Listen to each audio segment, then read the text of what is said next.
Assalamualaikum warahmatullahi taala wabarakatuh. Bismillahirrahmanirrahim. Alhamdulillahirabbil alamin wa bihi nasta'in wa ala umuri dunya waddin wa ala alihi wa sahbihi ajmain. Amma ba'du.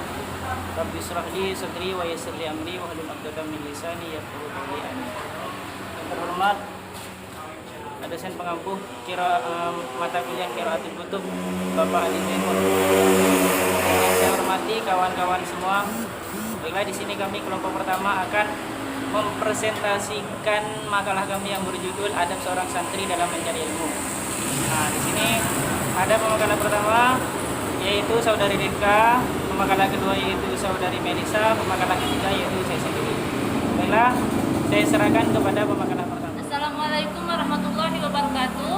Baiklah, saya sebagai pemateri pertama akan menjelaskan mengenai pengertian adab peserta didik dalam menuntut ilmu dan macam-macam adab peserta didik dalam menuntut ilmu. Kata adab berasal dari bahasa Arab yaitu aduba, ya'dabu, adaban yang mempunyai arti bersopan santun atau beradab. Sedangkan peserta didik adalah orang yang sedang berada dalam proses mendapatkan ilmu pengetahuan, keterampilan, pengalaman, dan kepribadian yang baik untuk bekal hidup agar bahagia di dunia dan akhirat.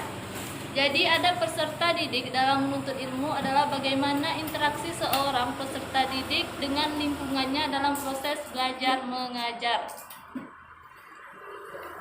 Adab peserta didik dalam menuntut ilmu terbagi atas 3 macam, yaitu yang pertama adab terhadap diri sendiri, adab terhadap pendidik, dan adab terhadap ilmu. Yang pertama adab terhadap diri sendiri. Ini hal pertama yang harus dilakukan oleh peserta didik berkaitan dengan faktor ini adalah membenarkan niat. Niat yang benar sangat menentukan keberhasilan dan diterimanya suatu amal perbuatan sebagai ibadah. Sedangkan untuk mencapai keikhlasan, seorang peserta didik dalam belajarnya hendaknya berniat untuk mencari ridho Allah Ta'ala.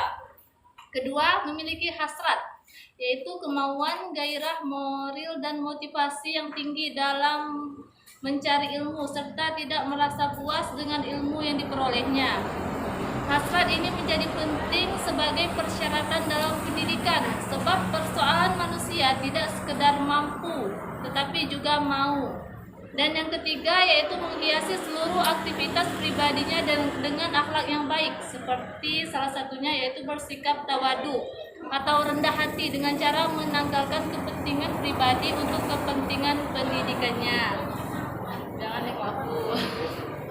Yang kedua, adab terhadap pendidik. Ini hubungan yang terjalin antara peserta didik dan pendidik akan berpengaruh terhadap sikap dan kepribadian peserta didik dalam kesehariannya. Adab peserta didik terhadap pendidik antara lain, yang pertama, seorang peserta didik hendaklah mendengarkan dengan baik semua nasihat-nasihat pendidiknya dan mengaplikasikannya dalam kehidupan sehari-hari. Khususnya ketika proses belajar supaya mudah mendapatkan ilmu yang bermanfaat. Yang kedua, menjaga kehormatan dan kewibawaan pendidik dengan tidak menanyakan hal-hal yang bersifat menguji kemampuan ilmiahnya tanpa faedah. Yang ketiga yaitu memaklumi kesalahan yang dilakukan pendidik khususnya dalam proses belajar mengajar, dengan asumsi bahwa setiap manusia pasti pernah melakukan kesalahan sekalipun seorang pendidik. Yang keempat, dalam proses menuntut ilmu tidak pantas bagi peserta didik apabila memilih pendidik berdasarkan tipologi, apakah dia terkenal atau tidak. Karena ilmu bisa didapatkan dari siapa saja dan di mana saja, meskipun berasal dari seseorang yang derajat keilmuan dan tingkat kecerdasannya lebih rendah. Yang kelima, hendaklah peserta didik mengerahkan seluruh kemampuannya untuk bisa fokus memperhatikan dan mendengarkan penjelasan yang disampaikan pendidik, supaya dapat menyerap seluruh informasi yang disampaikan pendidik pada saat pengajaran berlangsung. Yang keenam, seorang pelajar harus bersikap sopan dan tidak boleh mengajukan suatu pertanyaan sebelum meminta izin terlebih dahulu terhadap pendidiknya. Dan yang terakhir itu yang ketujuh. Baiklah, yang terakhir yang ketujuh yaitu seorang peserta didik hendaknya mengerti dan memahami kondisi pendidiknya, sehingga bisa menempatkan diri kapan dia harus bertanya, meminta penjelasan ulang tentang pelajaran yang diajarkan atau hal-hal lain yang berpotensi memancing kemarahan pendidik. Dan yang ketiga yaitu adab terhadap ilmu. Ada beberapa adab murid terhadap ilmu, yakni yang pertama takzimal ilm atau mengagungkan ilmu baik dalam bentuk catatan dengan memperindah tulisan, menjaga kebersihan dan kerapihannya. Yang kedua yaitu mendahulukan ilmu agama sebagai fondasi sebelum ilmu-ilmu lainnya. Yang ketiga mengamalkan atau mengaktualisasikan ilmu yang telah dipelajari sesuai ranahnya masing-masing selama masih ada dalam koridor kebaikan dan kemaslahatan. Dan yang terakhir yaitu tidak bersikap sombong dengan ilmu yang telah diperolehnya. Baiklah, hanya itu yang bisa saya sampaikan. Saya kembalikan kepada moderator. Oke, terima kasih pada pemakalan pertama. Oke, lanjut pada pemakalan kedua yaitu saudari Melisa. Pada saudari Melisa kami persilahkan. Oke, Baiklah, saya akan melanjutkan materi selanjutnya tentang akhlak yang baik dalam menuntut atau mencari ilmu. Berikut ini merupakan metode yang baik dalam mencari atau menuntut ilmu agar ilmu yang kita miliki bermanfaat dan mendapat berkah dari Allah Subhanahu wa taala. Di sini ada 6. Yang pertama, awali dengan niat yang benar, baik dan ikhlas. Niatkan bahwa mencari atau menuntut ilmu hanya untuk mendapatkan ridha Allah Subhanahu wa taala. Niatkan bahwa ilmu dimiliki akan digunakan untuk kebaikan. Yang kedua, selalu minta restu dan ridho orang tua. 3. Berhati-hati dalam memilih ilmu. Pelajarilah ilmu agama sebagai landasan hidup. Keempat, belajar kepada guru yang terpercaya akan keilmuan dan agamanya. Cara ini lebih cepat dan lebih meyakinkan daripada belajar tanpa guru. Kelima, belajar kepada alam. Gunakanlah akal untuk memikirkan alam semesta ini dan kejadian-kejadiannya dalam rangka meneguhkan, menguatkan keyakinan kita terhadap kekuasaan dan keagungan Allah Subhanahu wa taala.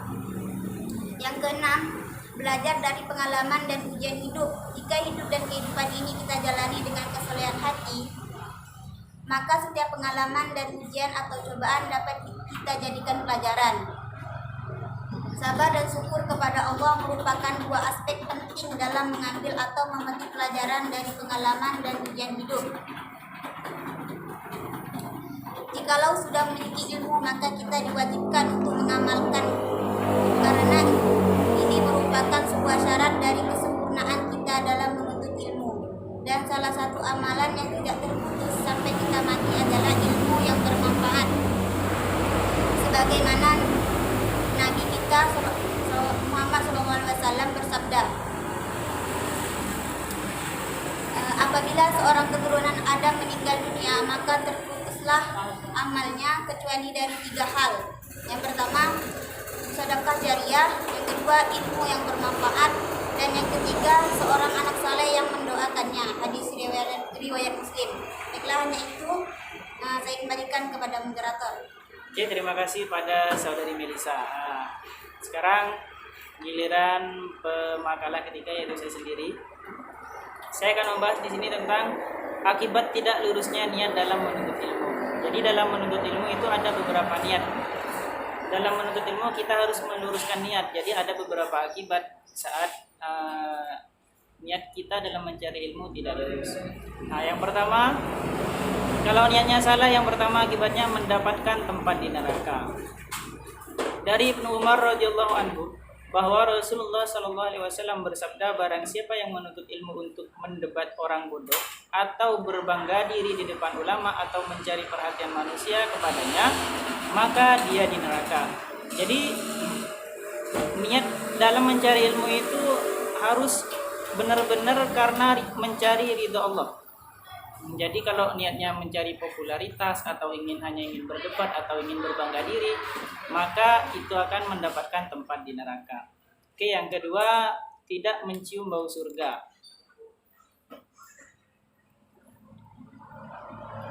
Dari Abu Hurairah radhiyallahu anhu bahwa Rasulullah sallallahu alaihi wasallam bersabda, barang siapa yang menuntut ilmu yang dengannya dia menginginkan wajah Allah, tetapi dia tidak mempelajarinya melainkan karena kekayaan dunia, maka dia tidak akan mendapatkan harumnya surga di hari kiamat. Jadi kalau seseorang mencari ilmu yang seharusnya dengan ilmu itu kita mencari ridho Allah, tetapi dia gunakan hanya untuk mencari dunia, maka orang seperti itu tidak akan mencium baunya surga, apalagi masuk. Mencium saja tidak boleh, apalagi masuk. Yang ketiga, tidak mendapat apapun di akhirat. Dari Ubay bin Ka'ab radhiyallahu anhu bahwa Rasulullah shallallahu alaihi wasallam bersabda,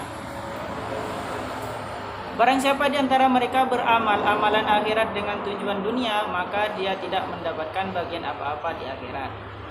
Jadi banyak sekali perbuatan akhirat itu bernilai dunia, dan banyak sekali perbuatan dunia itu bernilai akhirat, tergantung niat. Contohnya kalau orang dakwah niatnya hanya mencari tarif, memasang tarif atau untuk mendapatkan uang, maka dakwahnya itu tidak bernilai akhirat, hanya bernilai dunia saja. Terus yang keempat, mendapat kursi di neraka. Dari Ibnu Umar radhiyallahu anhu bahwa Rasulullah SAW bersabda, barang siapa yang menuntut ilmu untuk selain Allah atau dia maksudkan dengannya selain Allah, maka disediakan baginya kursi di neraka. Ya, contohnya kayak orang mencari ilmu agar dia bisa berdakwah menjadi dai, agar dia terkenal menjadi dai. Setelah terkenal, dia pasang tarif untuk apa? Agar mendapat uang. Jadi mencari ilmunya bukan karena Allah, untuk untuk menjual ilmunya saja. Maka orang yang seperti itu akan mendapat kursi di neraka.